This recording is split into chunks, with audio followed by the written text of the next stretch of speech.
Welcome to the April astrology forecast for Pisces and Pisces Ascendant. My name is Donna Page. I'm with LovingLightAstrologer.com if you want to check out more about my services. And April for Pisces, this is your month to really get going. This is the energy. Your birthday month just passed and we are pushing forward. So push forward in life. Don't stop. Get the momentum going. And you can really start to feel this, that my momentum in life is beginning. The new moon in Aries gives us the message of a lot of what's going on in April, at least all the way up until the full moon that happens on the 22nd. So we have a lot of information packed into one chart, and it's a doozy. So we have the new moon is conjunct Uranus, which is square Pluto, which goes back to a revolutionary. Let's make some big changes in life. Where is the change for you? Part of it is your self-worth and money, money, money. Having the financial resources. And it's not just about dollars or euros or whatever.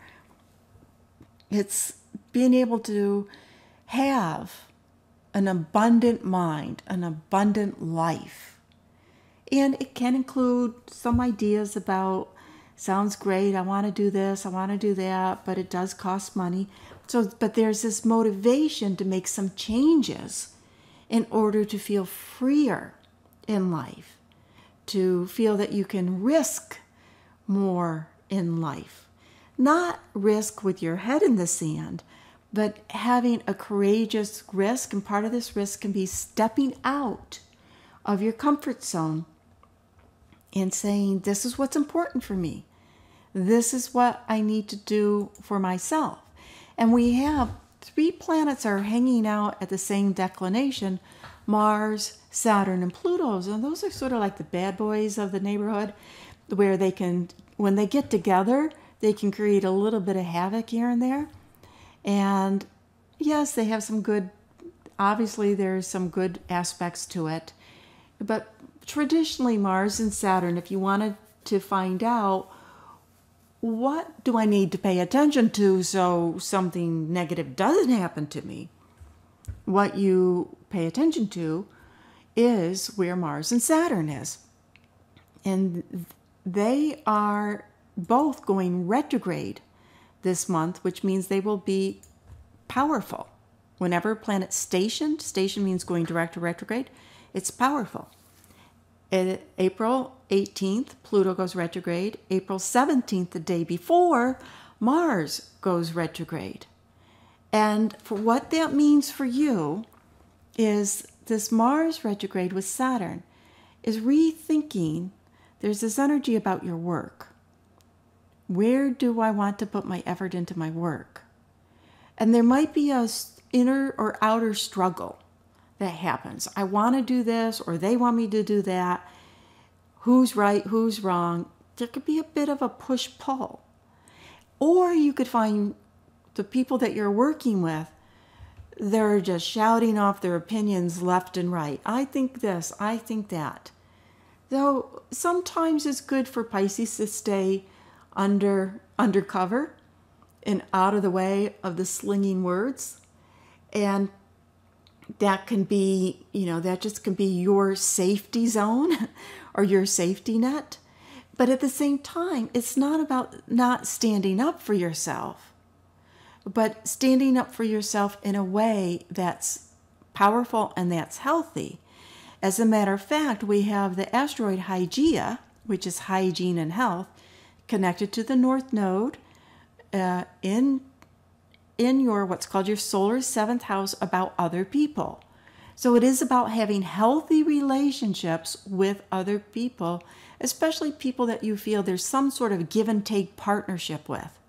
Whether it's at work, we're partnering up for this project. Whether it's at home, we're partners. Whether it's friendships, to a certain degree, it can be friendships. If friendships, there's a partnering aspect to it. We'll help each other. Let's go for a walk. Let's motivate each other. You help me, I'll help you. So healthy relationships. And when we go forward just a couple of days and the sun shifts into Taurus, as in an earth sign, the energy calms down a little bit. That energy in Taurus, it is about being able to relax, enjoy, being able to just feel the fruits of our labor, the work, and take time. And for you, some of this taking time has to do with communication. It's connected to your third house of communication, of writing, of short trips. So it is something about taking your time and enjoying things, making it enjoyable. A couple of days later, full moon in Scorpio, which is one of the sexiest full moons of the year. It's about passion and enjoyment and being able to feel pleasure. There's an essence with Taurus of what's pleasurable, rich cake, rich, my favorite dessert. What do I really enjoy? And that Scorpio, what can I get, what can I feel very passionate or intense about? Really dig myself completely into it. And it's accenting short trips versus long trips for you. It can be a time where you start to plan some trips for yourself, whether they're long, places that you haven't been or that take more effort to get to, or whether they're short trips, a day here, I want to go to the park and walk, whatever it is. Also, having them balance your inner mind with your outer mind. What do I mean by that? The mind that's always saying, talking, where did that idea come from? It just sort of popped up. One thing that I saw made me think of something else, sort of a jumping all over the place, versus having that big overview. How it can impact you is that you might feel a little bit scattered. I have this to do and that to do, and I get sidetracked. It's saying, don't forget the bigger picture. What is the bigger picture that you know, the concept of what is important to do, so you don't get sidetracked spending your time, spending your effort, spending your money or anything in something that doesn't truly help the bigger picture of what is important for you. We will have Mercury going retrograde on the 28th in Taurus. So that gives that rethinking time. Yeah, and also for you, because it is in the house of communication, you can reconnect with people, catch up on emails, catch up on communication. Very good for that. Then on the 29th, Venus slips into Taurus. And Venus going into Taurus, which is her rulership, she is giving strength to give you solutions and ideas to anything that's been bouncing around where you've been uncertain of or unsure of. Have a fabulous April. If you appreciate the work that I do, please share and find me next month.